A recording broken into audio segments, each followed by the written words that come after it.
कौन से एलिमेंट्स हैं जो कि एक आइसक्रीम बिजनेस के सक्सेसफुल होने में ज़रूरी हैं। ऐसे 3 एलिमेंट्स हैं जो कि बहुत इम्पॉर्टेंट हैं एक आइसक्रीम बिजनेस के सक्सेस को बनाने।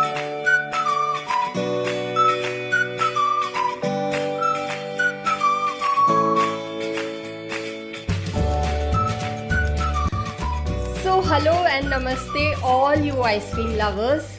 मेरा नाम नीरा पांडे है और मैं आप सबको वेलकम करती हूँ अपने इस वीडियो सीरीज़ में, जिसमें हम बात करेंगे कुछ important aspects related to ice cream business. वो लोग जो अपना आइसक्रीम बिजनेस स्टार्ट करना चाहते हैं या अपना आइसक्रीम बिजनेस ग्रो करना चाहते हैं, उन लोगों के लिए ये वीडियो सीरीज़ बहुत इम्पॉर्टेंट है।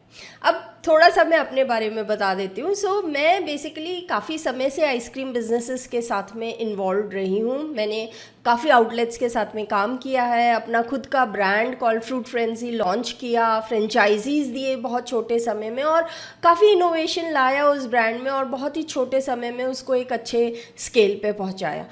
इस दौरान मैंने जितनी भी नॉलेज, एजुकेशन, एक्सपीरियंस अर्जित किया अपना ब्रांड स्टार्ट करने में, मैं इन वीडियोस के थ्रू वो नॉलेज और वो एक्सपीरियंस आप लोगों के साथ शेयर करना चाहती हूँ, ताकि आप उसे अपने बिजनेस में, अपने आइसक्रीम बिजनेस को ग्रो करने में और डेवलप करने में यूज़ कर सकें। सबसे पहले हम बात करते हैं कि वो कौन से एलिमेंट्स हैं जो कि एक आइसक्रीम बिजनेस के सक्सेसफुल होने में ज़रूरी हैं।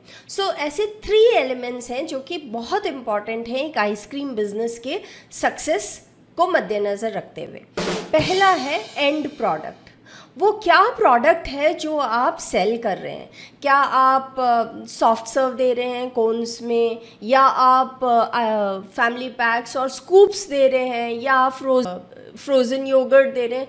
क्या एंड प्रोडक्ट क्या है आपका जो कि आप अपने कस्टमर्स के साथ को सेल कर रहे हैं। पहला पॉइंट।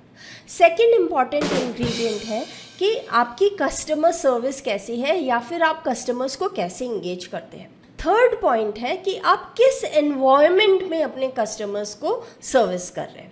ये 3 एलिमेंट्स जो हैं वो बहुत इंपॉर्टेंट हैं एक आइसक्रीम बिजनेस की सक्सेस के लिए।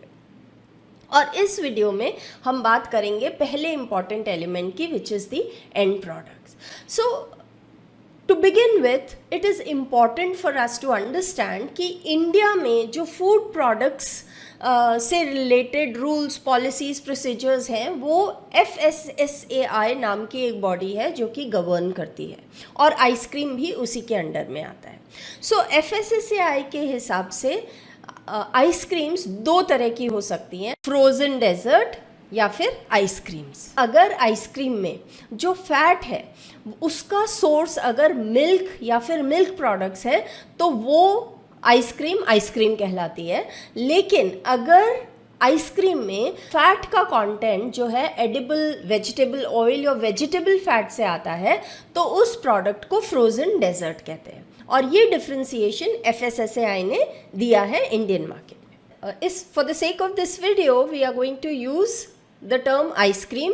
दोनों फ्रोज़न डेजर्ट और आइसक्रीम दोनों के लिए हम एक कॉमन टर्म आइसक्रीम ही यूज़ करेंगे। चलिए अब एंड प्रोडक्ट की क्वालिटी को जो फैक्टर्स इम्पैक्ट करते हैं उनके बारे में जानते हैं। सबसे पहला फैक्टर जो कि एक आइसक्रीम के एंड प्रोडक्ट को इम्पैक्ट करता है, उसके टेस्ट को, उसकी स्मूथनेस को, वो है उसका फैट कंटेंट।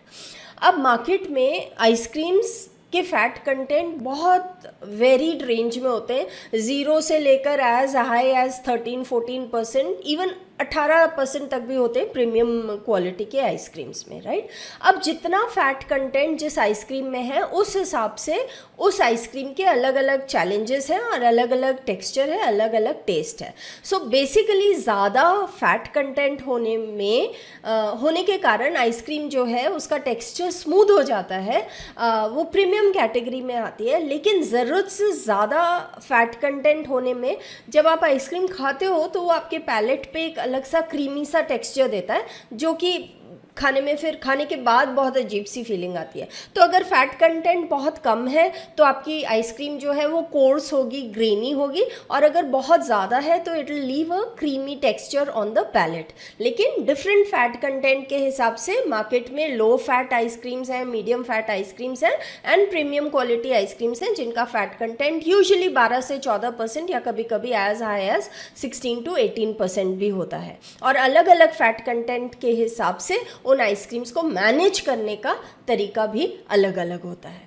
अब दूसरी चीज़ जो इम्पॉर्टेंट है हमारे एंड प्रोडक्ट में वो है उसका ओवररन, आइसक्रीम का ओवररन, मतलब आइसक्रीम में एयर परसेंटेज कितना है। यूजुअली लोग ऐसा सोचते हैं कि जितना ज़्यादा एयर कंटेंट होगा आइसक्रीम में उतना वो आइसक्रीम बिजनेस प्रॉफिटेबल होगा। सो वो एक चीज़ है। लेकिन कई बार क्या होगा, अगर आपने जैसे कभी किसी ने फ्रोज़न योगर्ट खाया है तो आप लोगों को लगेगा कि वो बहुत क्रीमी होता है, और जब हम उसको खाते हैं तो हमें ऐसा लगता है कि इसका फैट कंटेंट बहुत हाई होगा क्योंकि ये कितना क्रीमी और स्मूथ है। बट एक्चुअल में अगर आप जानेंगे तो उसका फैट कंटेंट बहुत कम होता है, लेकिन वो क्रीमी और स्मूथ इसलिए लगता है क्योंकि उसमें एयर कंटेंट बहुत कम होता है। इसलिए ज़्यादा एयर कंटेंट या ज़्यादा ओवररन होने का मतलब ये नहीं है हमेशा कि आपकी आइसक्रीम बिजनेस बहुत प्रॉफिटेबल होगा, लेकिन उसका मतलब ये भी है कि अगर आपकी ओवररन की क्वांटिटी बहुत ज़्यादा है तो आपका एंड प्रोडक्ट का जो स्मूथनेस है वो उतना स्मूथ नहीं होगा, वो ग्रेनी हो सकता है और वो मतलब प्रीमियम आइसक्रीम जैसा नहीं लगेगा, खाने में उतना मज़ा नहीं आएगा। तो एयर कंटेंट एक नदर फैक्टर है जो आपके एंड प्रोडक्ट के टेस्ट, क्वालिटी, स्मूथनेस को इम्पैक्ट करता है। अब ये एयर कंटेंट के हिसाब से जितना एयर कंटेंट हमें प्रोडक्ट में डालना है उसके हिसाब से अलग अलग तरह की मशीनें यूज़ होती हैं। तीन जो मेन टाइप की मशीन्स आइसक्रीम बिजनेस में यूज़ होती हैं वो पहली टाइप की है सॉफ्ट सर्व मशीन। जैसे कि अब आप अगर सपोजिंग कोन्स दे रहे हैं, सॉफ्टी जो कि आपने देखा होगा मशीन से डायरेक्टली निकलती है, कोन नीचे लगा दिया और वो भर जाता है, तो उसको सॉफ्ट सर्व बोलते हैं। सेकेंड है कंटिन्यूस फ्रीज़र। अगर आप स्कूप्स दे रहे हैं या ब्रिक्स दे रहे हैं तो उसमें आपको कंटिन्यूस फ्रीज़र की ज़रूरत पड़ती है। और तीसरा है बैच फ्रीज़र, जो एक जनरल टाइप की मशीन है जो बहुत सारे तरह के आइसक्रीम्स में काम आ सकती है, सॉफ्ट सर्व में भी काम आ सकती है और स्कूप्स वगैरह में भी काम आ सकती है।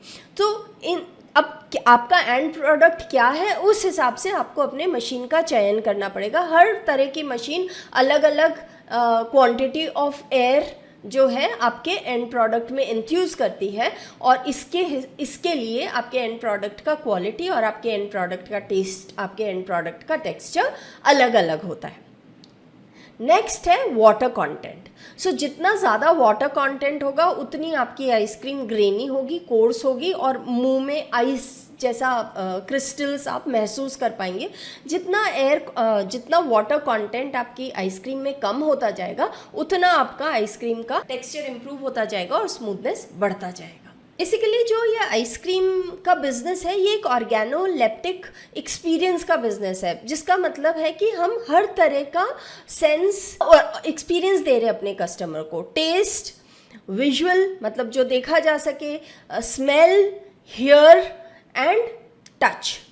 जब एक कस्टमर आपके आउटलेट में आता है या आपके प्रोडक्ट को इंट्रोड्यूस होता है तो आप उसको सैम्पलिंग कराते हैं, वो उसका टच का एक्सपीरियंस है, वो आप किस माहौल में उसको सर्व कर रहे हैं वो उसका विजुअल एक्सपीरियंस है, आपकी आइसक्रीम की स्मेल क्या है, प्रेजेंटेशन का तरीका क्या है, वो एक अलग तरह का एक्सपीरियंस है। बेसिकली आइसक्रीम बिजनेस जो है वो ये पांचों सेंसेस का मिला जुला एक्सपीरियंस है जो हम अपने एंड कस्टमर। तो इस वीडियो के लिए बस इतना ही। अब हम नेक्स्ट वीडियो में बात करेंगे नेक्स्ट इम्पॉर्टेंट प्रिंसिपल की, जो कि है कस्टमर सर्विस या एंगेजमेंट।